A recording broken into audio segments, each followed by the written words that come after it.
जवानों में आपसे मुखातिब हूँ, अल्लाह को बूढ़े की तौबा भी पसंद है, अल्लाह को हर एक शख्स की तौबा पसंद है, लेकिन ये बात जहन में रखो कि मेरे अल्लाह को जवान की तौबा बहुत ज्यादा पसंद है। मेरे और आपके आका मौला ने फरमाया आना हबीबुल्लाह, मैं अल्लाह का हबीब हूँ। कितना बड़ा एजाज है जो मेरे हुजूर का है।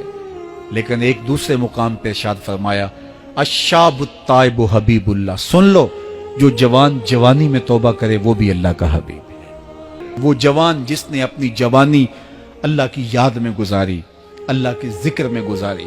जवानों, इबादत की लज्जत भी जवानी में है। अगरचे जवानी मस्तानी होती है, जरा इस मस्तानी जवानी को तहज्जुद के मुसल्ले पे लाके देखो, क्या मस्ती चढ़ती है सजदों के अंदर, क्या लुत्फ है कयाम के अंदर, क्या सुकून है रुकू के अंदर। इस जवानी को मालिक की चौखट पे लाओ, फिर देखना कि ये जवानी कितनी लज्जत आफरी होती है।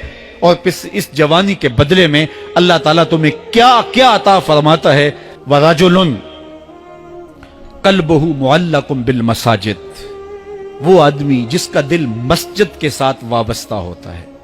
अल्लाह के घर की तामीर, अल्लाह के घर की तज़ईन, अल्लाह के घर की सफाई सुथराई, अल्लाह के घर की आबादकारी, अल्लाह के घर की हाजिरी, ये उसकी जिंदगी का मशगला है। मस्जिद के साथ वाबस्ता है, उसको जुनून है अल्लाह का घर खूबसूरत हो, उसको जुनून है अल्लाह के घर में रौनक हो, उसको जुनून है कि अल्लाह के घर में सफाई सुथराई हो, पाकीज़गी हो, लोगों का आना हो और लोगों का मस्जिद से रब्त हो और मस्जिद की हिफाजत उसने अपने जुम्मे ली हुई है। मस्जिद के काम वो गुलामों की तरह करता है। सुनो सुनो, मेरे हुजूर ने फरमाया कयामत के दिन अल्लाह उसे अपने अर्श का ठंडा साया अता फरमाएगा। वो आदमी जिसमें तन्हाई में अल्लाह का जिक्र किया, अल्लाह को याद करने बैठ गया, कोई देखने वाला नहीं था, वो तन्हा था, हुजरे में था, अपने बंद कमरे में था, अपने रब को याद किया। अल्लाह की याद करते करते उसकी आंखों से आंसू टपकने लगे, उसकी आंखें आंसुओं का खिराज देने लगी। तो मेरे और आपके आका मौला ने फरमाया कि ये आंसू इतने कीमती हैं, इन आंसुओं के बदले में कयामत के दिन उसे अर्श इलाही का साया नसीब होगा। अर्श इलाही का साया उसे नसीब होगा इन आंसुओं के बदले में।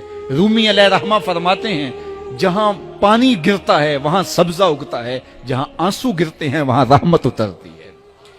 तो इसलिए जो अल्लाह की याद में रोने का लुत्फ है और अल्लाह की याद में आंसू बहाने का अजर और सिला रखा गया है, ये गुनाहों को धो डालता है, ये अंदर की सफाई और सुथराई का सबब और जरिया है। मेरे और आपके आका मौला ने फरमाया रातों की तन्हाइयों में उठ के कुरान पढ़ा करो और कुरान पढ़ते हुए रोया करो।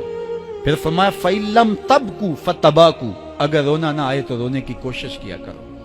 हजरत दाता गंज बख्श अली हजवेरी से एक मुरीद ने कहा हजरत अगर रोने की कोशिश करें फिर भी रोना ना आए, फरमाया फिर अपने मुकद्दर पे रोया करो। तुम इतने संग दिल हो गए हो कि तुम्हारी आंखें आंसू का खिराज नहीं देती। जो रोना नहीं जानता वो अल्लाह की रहमतों को और अल्लाह की करम नवाजियों को कैसे समेट पाएगा। बच्चा रोता है तो मां दूध देती है। जब बंदा अल्लाह की हुजूर इल्हाओ जारी करता है, इज्ज करता है, इनकिसारी करता है, तो अल्लाह की रहमतों को जोश आता है और अल्लाह ताला की रहमतें उस पर बरसती हैं।